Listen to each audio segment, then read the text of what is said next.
আলী রে, আমি এমন একজন সন্তান, আমার জন্য আমার মা আমার বাবা পর্যন্ত গালি শুনে হযরত আলী চোখের পানি ছেড়ে দিয়ে বলেন, নবী গো, আপনি একবার দয়া করে বলেন গো, নবী বলেন আপনার নবীকে খেয়ে গালি দিয়েছে গো নবী? আমার নবী বলে না, আমার নবী কিছু বলে না। হযরত আলী বলেন, নবীজি, ও মায়ার নবী গো, আপনি দয়া করে বলেন, আপনি যদি না বলেন গো, আজকে আমি আলী থাকতে আপনার চোখের পানি বাহির হইবে গো নবী, আমি আলী সইতে পারবো না গো নবী, আপনি একটু দয়া করে বলেন। আমার নবী বললেন, রে আলী, আমি যার নামটা বলবো তার সঙ্গে তুমি পারবা না। জোরে কোন সুবহানাল্লাহ, আরো জোরে কোন সুবহানাল্লাহ। হযরত আলী বলেন, নবী গো, একবার দয়া করে বলেন কে আপনাকে গালি দিয়েছে, একবার দয়া করে বলেন। আমার নবী বললেন, রে আলী, এমন একজন মানুষ গালি দিছে রে, ওর সঙ্গে তুমি পারবা না, ওর কাছে অনেক লোক আছে, অনেক অর্থ বাহিনী আছে রে আলী, ওনার কাছে অনেক টাকা পয়সা ধন দৌলত আছে রে আলী, ওর সঙ্গে তুমি পারবা। হযরত আলী চোখের পানি ছেড়ে দিয়ে বলেন, নবী গো, আপনি দয়া করে বলেন গো নবী, বলেন একবার।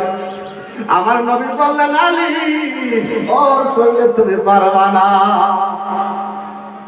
আমার মা নবী এই কথা বলার সঙ্গে সঙ্গে হযরত আলী বললেন, নবী গো, ওই লোকের কাছে অনেক অর্থ বাহিনী থাকতে পারে, অনেক অর্থ বাহিনী থাকতে পারে, কিন্তু আমি আলীর কাছে দুইটি অর্থ আছে, এই অর্থের সঙ্গে কখনো পারবে না। জোরে কোন সুবহানাল্লাহ, আরো জোরে কোন সুবহানাল্লাহ।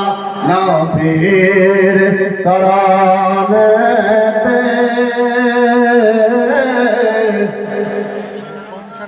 সারা জীবন আমি থাকবো। থাকতে চাই কি চাই না? নবীর চরণের দরকার আছে কিনা? আমার অন্ধকার কবরের ভিতরে বাবা মা যাবে না, ভাই যাবে না, আত্মীয় স্বজন হুজুর বুজুর কেউ যাবে না, অন্ধকার কবরের ভিতরে যাবে শুধু আমার আপনার আমার মদিনা ওয়ালা নবী। সুরে কোন ঠিক না? নবীর চরণেতে সারা জীবন আমি থাকবো, নবীর চরণেতে সারা জীবন আমি থাকবো। দুরুদ সালামে মিলাদ কিয়ামে, দুরুদ সালামে মিলাদ কিয়ামে,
লাগবো ও নবীর চরণেতে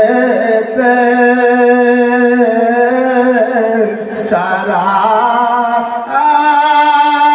জীবন থাকবো ঠিক না